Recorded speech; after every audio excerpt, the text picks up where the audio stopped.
यत्तिकै 4 जना भयो चाहिँ ल अझै हामी माथि जानेछौँ। तपाईले यहाँनिर हिमाल देख्न सक्नुहुनेछ। यसरी यहाँनिर चाहिँ हाम्रो भित्र चाहिँ धर्मावलम्बीहरूको अनुयायीहरू चाहिँ भित्र। नमस्ते नमस्कार सम्पूर्णलाई, म अनुज प्रजा। तपाईले सामाजिक सञ्जालमा अहिले धेरै माया गरिरहनु भइरहेको नमस्ते नमस्ते नमस्ते नमस्कार सम्पूर्णमा म तपाईको प्यारो सनक बहादुर साथै अनुज प्रजा। मेरो सम्पूर्ण भ्युअर्सहरूलाई यही भिडियो मार्फत 10 सौलाई जोडेर फेरि पनि नमस्कार। आज चिनौं हिमाल पारेको जिल्ला यानि कि मनाङको बारेमा। मनाङ जिल्ला गण्डकी प्रदेश अन्तर्गत अवस्थित यो एउटा जिल्ला हो।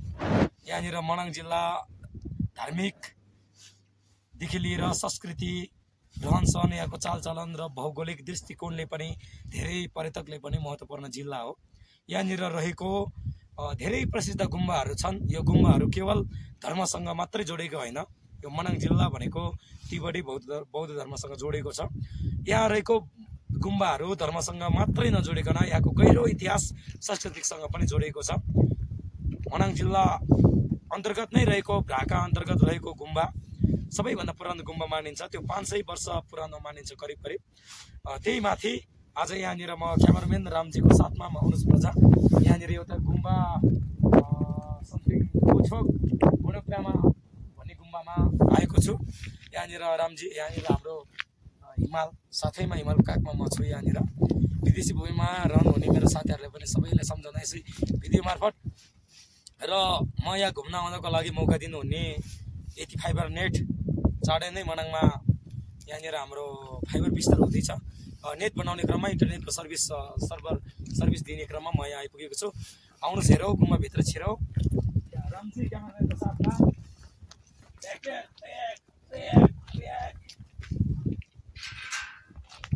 छिर्दैछौँ भित्र। तपाईँले यहाँनिर विभिन्न, मलाई मात्र फोकस नगर्नुहोस्, म त केवल तपाईँलाई आवाज सुनाइरहेको छु, बोलिरहेको छु। हेर्नुहोस् यहाँनिरको दृश्य देखाउनुहोस्। यहाँनिर कति राम्रो छेउमा हिमालको काखमा अवस्थित छौँ। यहाँनिरको थोरै माथि पनि यसरी घुमाउनुहोस् क्यामेरा। हामी माथि माथि त केवल जाँदै नै छौँ। यहाँनिरको हाम्रो यो गेट भयो, अघि यहाँबाट प्रवेश गरेको।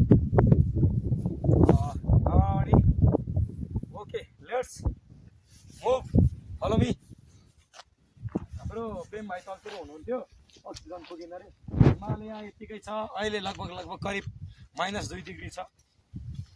मेरो साथीहरू, तपाईँहरूले घुम्न पाउने अवसर पाउनु भएको छैन होला, सायद अहिले सिजन अफ भइसक्यो।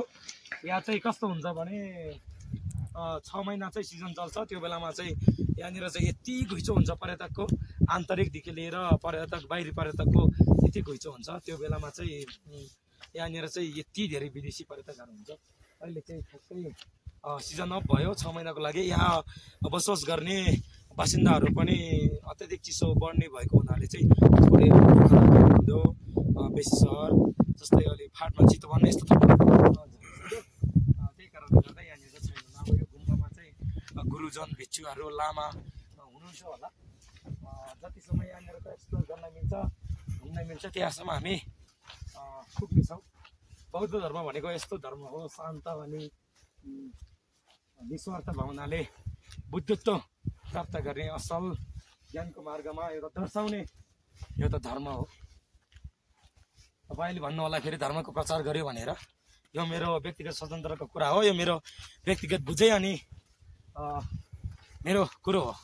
ओके, रामजीलाई चिसो बढेछ नि त, सिङ्गना आउँछ।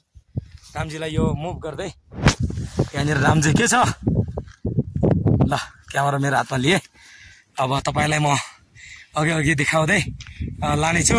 मेरो भिडियोको प्रतीक्षामा तपाईँ हेर्दै गर्नु होला है त। विशालकाय रुख रहेछ, तर यो सुकेको त होइन होला जस्तो देखिन्छ। यहाँनिर फाइनली म यहाँ अलि माथि पुगिसकेको छु। तपाईँले हेर्न सक्नुहुनेछ हावा कतिको बेगले चलिरहेको छ भनेर। यहाँनिरको यो घरको भवनको संरचना तपाईँले देख्न सक्नुहुनेछ। यो वास्तुकलाहरू यति प्रसिद्ध छन् हाम्रो है नेपालमा। यो कुडेर बनाएको यो अब जस्तै योहरू विभिन्न आकृतिहरू डिजाइनहरू यो निकालेको छ। यो निकालेको डिजाइनलाई चाहिँ ठ्याक्कै मैले चिन्दिनँ अब के भन्छ भनेर। तपाईँले पनि यो तपाईँले आफैले चिन्नुहुन्छ होला। यो सबै त्यति राम्रो बनाएको छ। यहाँनिर सायद हाम्रो यहाँ पनि यो घर छ। यहाँनिर चाहिँ हाम्रो लामा गुरुहरूको चाहिँ वासस्थान हुनुपर्छ। यहाँनिरबाट ज्ञान लिइन्छ, बाँडिन्छ। हाम्रो बौद्ध धर्मको एकदमै राम्रो अनुयायीहरू भक्तहरू चाहिँ यहाँनिर हुनुहुन्छ। ओके रामजी, तपाईँ त्यहाँ बस्नुहोस् न, फोटो खिचिदिन्छु नि म। यहाँनिर पनि हामी आउने बित्तिकै चारजना भयो चाहिँ ल अझै हामी माथि जानेछौँ। तपाईँले यहाँनिर हिमाल देख्न सक्नुहुनेछ। यसरी यहाँनिर चाहिँ हाम्रो भित्र चाहिँ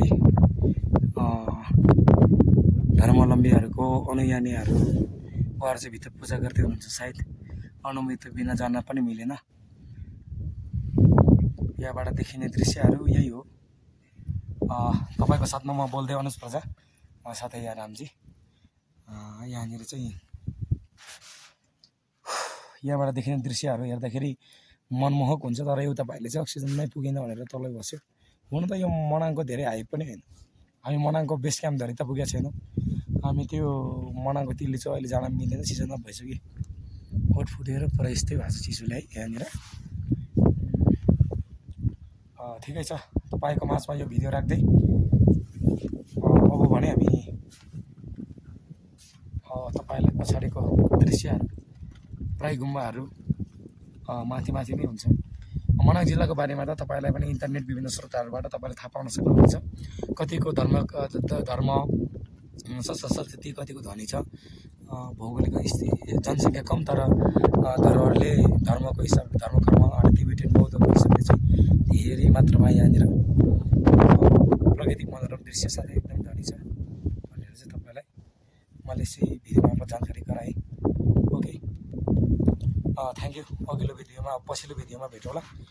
तपाईँले मेरो भिडियो हेर्दै गर्नु होला, माया गर्दै गर्नु होला। तपाईँको साथमा म अनुज छुट्टिन्छु। धन्यवाद।